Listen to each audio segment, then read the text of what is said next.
El servicio de diagnóstico por imágenes de Sanatorio Clínica Modelo de Morón cuenta con resonancia magnética 1,5 Tesla, con capacidad para cardioresonancia y angiografía, tomografía heliocoidal con reconstrucción 3D, densitometría ósea, nuevos equipos de ecografía para 3D y 4D, mamografía y radiología convencional con imágenes digitalizadas. Los consultorios de ecografía funcionan todos los días de la semana e incluido sábados y domingos, para poder brindar una mejor atención sin demoras en los turnos. Visítenos en www.cmm.com.ar, también en Facebook e Instagram. Sanatorio Clínica Modelo de Morón, República Oriental del Uruguay 234, en pleno centro de Morón. La excelencia en la salud al alcance de todos. Bien, estoy en comunicación con el doctor Juan Arellano, quien es médico cardiólogo intervencionista, jefe del servicio de hemodinamia del Sanatorio Clínica Modelo de Morón, es médico de staff de hemodinamia del Hospital Fernández, del Sanatorio Trinidad de San Isidro y el Instituto de Trasplante de Alta Complejidad. Doctor, buen día, ¿cómo le va? ¿Qué tal? Buen día, Jorge, ¿cómo estás? Buenos días. Qué gusto. Qué gusto escucharlo, doctor. Creo que lo escucho un poquitito ahí, a ver si podemos, a ver si lo escucho un poquito mejor. A ver ahora. Ahí mejora un poquito el audio. Ahora sí está un poquito mejor. Bueno, doctor, un placer escucharlo, recibirlo, verlo en las redes sociales como siempre. Bueno, me ha propuesto hablar de un tema que me gustaría que lo hablemos, a ver, siempre lo más sencillito posible para que la gente sepa de qué estamos hablando, ¿no? La arteriopatía de miembros inferiores. Uno sabe lo que quiere decir, pero la gente que está escuchando dice, bueno, ¿qué vamos a hablar con este título? Bien. Bueno, vamos a tratar de hacerlo ameno para que se pueda entender. Bueno, como todos sabemos, la enfermedad de las arterias, la aterosclerosis, es una enfermedad sistémica, ¿sí? Es una de las enfermedades más frecuentes, ¿sí? A partir de los 40-50 años, es la enfermedad más prevalente. Entonces, esta afectación no solamente afecta a un territorio, sino que puede afectar a varios territorios vasculares, ¿sí? Nosotros estamos acostumbrados a hablar de enfermedad coronaria, infarto agudo de miocardio, estamos acostumbrados a hablar de accidente cerebrovascular cuando se tapa alguna de las arterias del cerebro. Estamos, estas son los dos sitios más frecuentes de afectación de la enfermedad aterosclerótica, pero en otras ocasiones puede afectar otros órganos o otros sistemas. En este caso, los miembros inferiores. Los miembros inferiores reciben circulación a través de dos grandes ejes, ¿sí? Que vienen desde el caño principal de la aorta, ¿sí? Y a partir de ahí se generan dos ejes que van a irrigar cada uno de los miembros inferiores hasta la punta del dedo gordo, vamos a hablarlo de esta manera, ¿sí? Estas arterias también se pueden enfermar y se pueden obstruir. Y dan sintomatología, y en casos más severos pueden llegar a ocluir 100% estas arterias y puede el paciente llegar a perder uno de los miembros inferiores. Por lo tanto, no es algo menor, ¿sí? Muchos pacientes pueden llegar a perder alguno de los miembros porque esta enfermedad se la detecta en forma avanzada y entonces hay veces que no se puede hacer nada desde el punto de vista del tratamiento, ya sea por vía quirúrgica o por vía endovascular. Así que es fundamental saber de esto. Muchos pacientes lo tienen, muchos pacientes no lo reconocen, muchos pacientes tienen los síntomas, pero se confunden con síntomas de origen traumatológico, ¿sí? Entonces, es importante que todos los pacientes sepan de qué se trata la arteriopatía de miembros inferiores, cuyo síntoma principal es la claudicación intermitente. Bien. ¿Qué significa esto? Ahí está. Bueno, vamos a ver, esto vamos a contextualizar cuál es el paciente que más frecuentemente tiene enfermedad aterosclerótica de los miembros inferiores o arteriopatía de miembros inferiores. Habitualmente son los pacientes fumadores, ¿sí? Son pacientes fumadores de larga data, ¿sí? O pacientes que tienen una gran carga genética, o sea, familiares de primer grado con enfermedad aterosclerótica en ese o en otros territorios, como dijimos antes, ¿sí? O pacientes diabéticos, esos pacientes diabéticos, sobre todo aquellos diabéticos mal controlados o diabéticos tipo 1 también, que tienen mucho tiempo de enfermedad, ¿sí? Entonces, recordemos que la diabetes, si bien es una alteración en el metabolismo de los hidratos de carbono, lo que termina haciendo es afectando a muchos sistemas, sobre todo por obstrucción o afectación de la vasculatura. En este caso también puede afectar los miembros inferiores. Entonces, ¿cuál es el paciente que más frecuentemente tiene arteriopatía de miembros inferiores? Aquellos pacientes fumadores severos, aquellos pacientes diabéticos, ¿sí? Y su síntoma, como les dije, es la claudicación intermitente. La claudicación intermitente es aquel dolor que aparece cuando el paciente hace alguna actividad física, por ejemplo, una caminata. El paciente comienza a caminar y a una determinada distancia comienza a sentir un dolor, habitualmente un dolor por debajo de la rodilla, en la zona de la pantorrilla, y es un dolor que genera que los músculos, la sensación es parecida a un calambre, y genera que los músculos se contraigan y genera un dolor bastante característico, ¿sí? Entonces el paciente, ¿qué es lo que tiene que hacer? Para que eso se detenga, para que ese dolor se detenga, el paciente para, ¿sí? Espera unos minutos, la circulación se restituye y de esa forma comienza nuevamente el músculo a recibir sangre y nuevamente disminuye la sintomatología y el paciente puede volver a caminar. Entonces, es una expresión de la isquemia o la falta de irrigación de los músculos. Esa es la claudicación intermitente, es la expresión clínica de la falta de irrigación del músculo. Es el equivalente a lo que nosotros llamamos angina de pecho en el corazón, ¿sí? Claro. ¿Se acuerdan que eran esos pacientes que caminaban y sentían dolor de pecho, paraban excesiva, en algunos casos? En el caso de los miembros inferiores esto sucede lo mismo, pero en vez de ser el músculo cardíaco es el músculo propio de los miembros inferiores. Son los bueno, ahí ustedes suelen decir que tenemos como dos bombas, dos corazones que son los gemelos, las pantorrillas que están encargadas de, ¿no? de hacer la tracción para arriba, digamos, de la sangre, ¿no?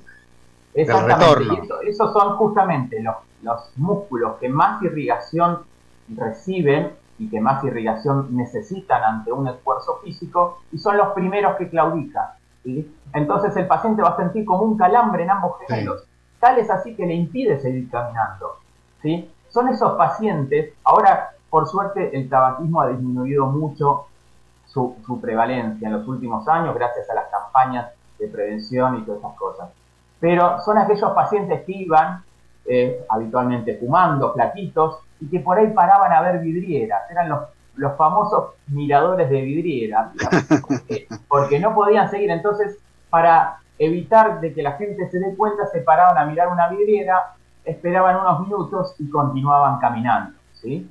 Hasta que, bueno, obviamente esto en algunos casos progresa, y esta progresión de la isquemia o la falta de irrigación de los músculos y de toda la zona habitualmente debajo de la rodilla puede ocasionar que los pacientes desarrollen úlceras, ¿sí?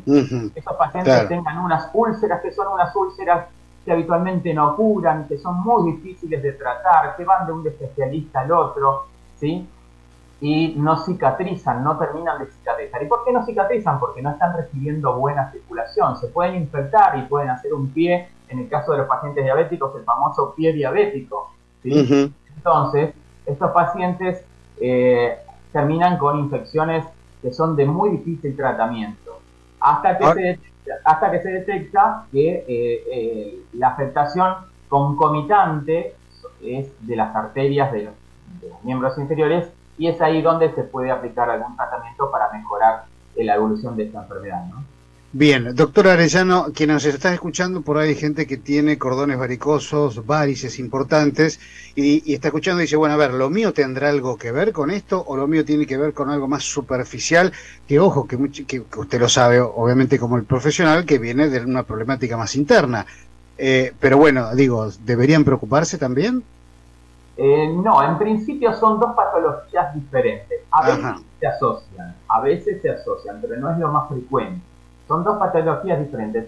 Una patología es la venosa, que habitualmente en este caso las varices están relacionadas con insuficiencia de las válvulas de las venas de los miembros inferiores para tratar de retener el retorno de sangre y eso hace de que se congestionen, de que aumenten el diámetro de las venas. Tienen un gran componente genético, ¿sí? El tema de las varices tiene un gran componente genético, viene de generación en generación esto, y digamos, lo que pueden llegar a generarse en este caso son trombosis, o sea que esas arterias se tapen porque la sangre al estar, digamos, a baja velocidad o detenida en esos lagos de venas, se pueden llegar a trombosar y eso generan trombosis venosa, ¿sí? Bien, o bien. en algunos casos, previo a esto, hinchazones, prolongados, sensación de piernas pesadas.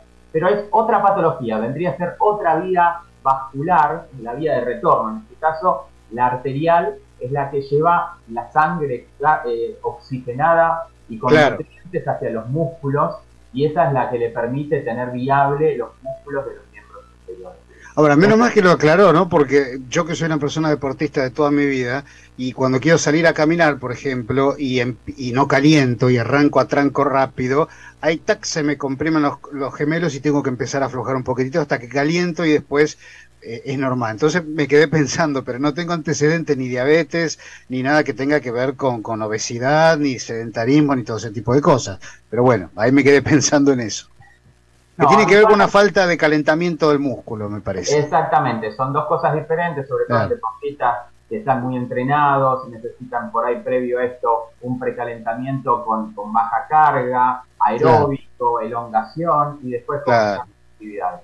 En este caso son los clásicos pacientes fumadores, esos que tienen inclusive la cara manchada con nicotina, esos dedos manchados con nicotina, o los pacientes diabéticos de larga data, ¿sí?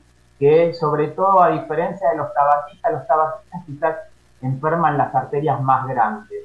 En cambio, sobre todo a nivel de las arterias ilíacas, que son las arterias que las primeras divisiones de la aorta, que se encuentran a nivel de la pelvis, o las arterias femorales, que son las arterias que se encuentran desde la ingle hasta la rodilla, ¿sí? Esos son los pacientes tabaquistas. Y los pacientes diabéticos, habitualmente la enfermedad es más de pequeños vasos, son de los vasos habitualmente debajo de la rodilla, es lo que nosotros llamamos enfermedad infrapatelar.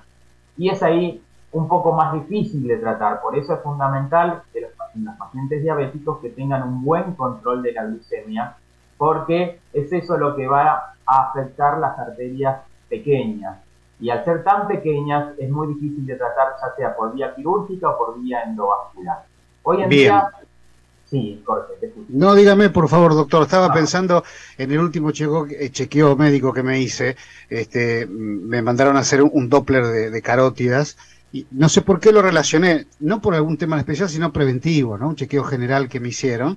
Y esto es también, digo, para el que nos está escuchando, que tiene estos antecedentes, que es diabético, fumador, sedentario, se le puede agregar, doctor, si usted me lo permite, con algún grado de obesidad. Digo, ¿esto lo evalúa el médico con un ecodoppler? Exactamente, el primer estudio que debe hacerse es un ecodoppler arterial de miembros inferiores. Habitualmente los acompañan también con un ecodoppler venoso, ¿sí? Pero fundamental, un ecodoppler arterial de miembros inferiores. Ojo, que en realidad una cosa es la detección y otra cosa es el tratamiento, digamos, la evaluación para el tratamiento de la enfermedad. Si el paciente está asintomático y no tiene ese síntoma que nosotros le seguimos charlando, no tiene dolores cuando camina, no tiene úlceras, o hay veces que inclusive es tan avanzada la enfermedad que el paciente tiene dolor de reposo cuando está durmiendo, no puede dormir por el dolor de la isquemia que está teniendo. O sea, cuando la enfermedad es muy avanzada, habitualmente se acompaña de úlceras en este caso, pero a veces el paciente recibe un dolor, se me acalambra la pierna cuando estoy durmiendo. Muchos pacientes terminan colgando la pierna de la cama, ¿sí? Y duermen con la pierna colgando, porque eso hace de que la sangre, por ley de la gravedad, mejore un poquito más la perfusión del miembro inferior, ¿sí? Pero bueno, ya son casos extremos. En los casos que uno, como muy bien lo has dicho, Jorge, en los pacientes con tabaquismo severo, en los pacientes diabéticos, muy frecuentemente el médico de cabecera solicita un ecodoppler para hacer el diagnóstico de arteriopatía periférica. No siempre la arteriopatía periférica requiere un tratamiento. Requiere tratamiento cuando el paciente tiene síntomas, sobre todo, ¿sí? Y los tratamientos los podemos dividir en dos grandes grupos. el tratamiento por vía endovascular, ¿sí? Se hace una angioplastia, ¿sí? Primero se hace un cateterismo diagnóstico, una arteriografía de miembros inferiores, para ver cómo están las arterias, se detecta el sitio donde está obstruido y se puede llegar, de acuerdo al diámetro del vaso y a la longitud de la obstrucción, se puede llegar a hacer una angioplastia, con el implante o no de un stent, ¿sí? De esa forma desobstruimos la arteria afectada y mejoramos la perfusión o la circulación del miembro inferior, con lo que habitualmente retrogradan los síntomas y el paciente puede evolucionar muy bien. Ya cuando la enfermedad es muy avanzada, cuando hay oclusión y no obstrucción, o estas obstrucciones son muy largas, ¿sí? Y afectan muchísimo a la pared de la arteria en referencia, la alternativa que queda es un bypass. Un bypass habitualmente se utiliza como elemento para hacer el bypass una vena del paciente, o si no tiene buenas venas, se utiliza una prótesis, y habitualmente se hace un bypass femoropopliteo, ¿sí? ¿Por qué? Porque la arteria que más se afecta, sobre todo en los pacientes tabaquistas o en los pacientes diabéticos, es la arteria femoral superficial. Entonces, la femoral, claro. Por la safena, ¿no? No, porque esa es una vena. Vena, tiene razón. Arteria. Como conducto. Se utiliza la safena, se le saca una safena y se lo utiliza como conducto para hacer el bypass. Y si eso no, supongamos que el paciente coincide en las dos patologías, varices o insuficiencia venosa junto con la obstrucción arterial, en ese caso, como el conducto no es de buena calidad para hacer un bypass, se pueden utilizar unas prótesis, ¿sí? Que son literalmente unas mangueritas de un producto llamado PTP o Dacron, que se utilizan como conductos para hacer un bypass, un puente entre el sitio sano proximal y el sitio sano distal. Bien. Estaba pensando, se me vino a la cabeza Favaloro, ¿no? Con esto del bypass y cómo ha avanzado todo tanto que siempre trato de admirarlo cada vez que puedo. Cuando entrevisto a un cardiólogo y siento esa palabrita bypass y voy por la calle y no veo tanto Favaloro por la calle. Pero bueno, en carteles, calles, pero no importa. Un lapsus tuve, perdón. Bueno, doctor, con respecto a esto, digo, no es frecuente que una persona se tenga que cortar una pierna, dicho vulgarmente, porque, digo, a ver, con modificar hábitos, ¿puede ir remitiendo algo, estabilizarse esta patología? Muy bien. El primer tratamiento que se le da a esta patología, sobre todo cuando se detecta precozmente, el primer tratamiento es lo que muy bien has dicho, es la prevención. Y la prevención se basa en el control de los factores de riesgo. Es increíble cómo los pacientes, por ejemplo, en los pacientes tabaquistas, al suspender el hábito tabáquico, mejoran muchísimo los síntomas, ¿sí? Nosotros medimos la claudicación intermitente por la distancia recorrida, ¿sí? Entonces, consideramos que un paciente tiene una claudicación intermitente severa cuando no puede recorrer más de 100 metros. Entonces, habitualmente, si no puede llegar a los 100 metros, este paciente ya debe ser intervenido. O de alguna forma hay que primero tratar con tratamiento médico, y si no funciona debe ser intervenido, por vía endovascular o por vía quirúrgica. Sobre todo si tiene ya, los dolores aparecen a muy poca distancia o de reposo. Ese paciente ya es casi una urgencia, es una isquemia crítica en miembros inferiores.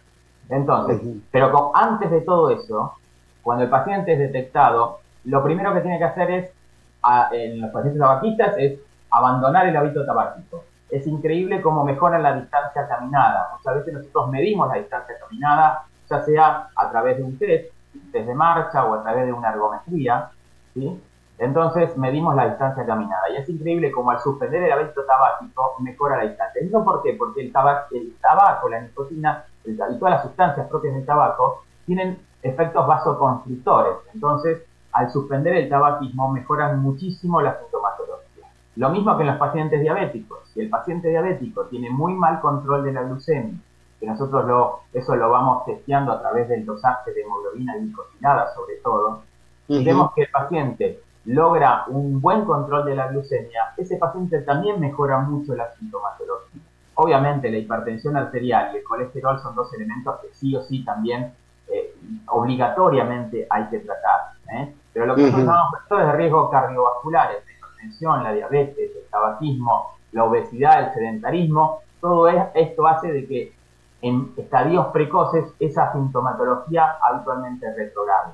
Obviamente, otra de las cosas que se les pide al paciente, porque fíjate que a diferencia del corazón, una de las cosas que sucede es que los pacientes, cuando tienen claudicación intermitente, mejoran los factores de riesgo cardiovasculares, si uno los manda a caminar, ¿sí? Las caminatas habituales, diarias, inclusive varias veces por día, desarrollan circulación colateral, desarrollan bypass naturales, ¿sí? Claro. Esta circulación colateral puede salvar el miembro y a veces hacen que no requieran un bypass. Recuerden que el bypass es casi, les diría, como la bala de plata, como el último recurso que uno tiene para salvar esa pierna. Entonces trata de dejarlo como último recurso. Se crean nuevos vasos, ¿no? Exactamente. La circulación colateral es una neoformación, una neorevascularización del miembro, que a través de otras ramas colaterales se van generando pequeños canales que logran llevar la sangre hacia el segmento distal posobstructivo. Por eso los deportólogos, cuando entrevisté a algún deportólogo, nos contaba que cuanto más masa muscular generemos en el cuerpo, más vasos se fabrican y por ende más se controla la hipertensión porque la sangre no tendría tanta presión. ¿Hay algo de eso? Por ahí lo recuerdo mal, pero... Hay algo de eso. En este caso, la isquemia que está generando, o sea, la falta de irrigación que se genera en el segmento distal, si pongamos a nivel debajo de la rodilla, eso va liberando unos mediadores a la circulación que hacen que se estimule. Algunos dicen que hay factores de crecimiento endotelial, factores de crecimiento vascular. Estos factores que se liberan predisponen a que se vayan formando nuevos vasos. Es más, muchas veces encontramos pacientes con arterias obstruidas que habitualmente llevan muchísimo tiempo y el paciente no tiene síntomas. ¿Sí? Y uno le pregunta, ¿pero usted camina 10 cuadras? Sí, yo las camino perfectamente, pero ¿cómo puede ser si tiene una arteria tapada? Pero desarrolló tan buena circulación colateral que es prácticamente tener un bypass natural. Doctor, un placer como siempre. La verdad que detalle por detalle me encantó la charla. Realmente me encantó la charla y le agradezco sus minutos y lo dejamos seguir trabajando. Bueno, muchísimas gracias, Jorge. Simplemente a la población que está escuchando, contrólese, sobre todo con una buena consulta cardiológica. Nosotros acá en la clínica Modelo de Morón tenemos consultorios especializados en el tema, así que ante cualquier duda pueden consultar con nosotros y van a ser muy bien atendidos y bien recibidos. Ahí está. Doctor Arellano, un fortísimo abrazo. Gracias a vos, Jorge, como siempre, y un placer. Saludos a todos. Muchísimas gracias. Todo nuestro el placer, querido amigo. Fuerte abrazo. Ahí estuvo con nosotros un destacado profesional de la cardiología, el doctor Juan Arellano. Así que, bueno, siempre es un placer enorme poder escucharlo. Nos fuimos rápidamente a una pausa. Saben que se pueden comunicar con nosotros cualquier duda o consulta a lo que ustedes consideren al 11 58 87 22 22. Ya venimos.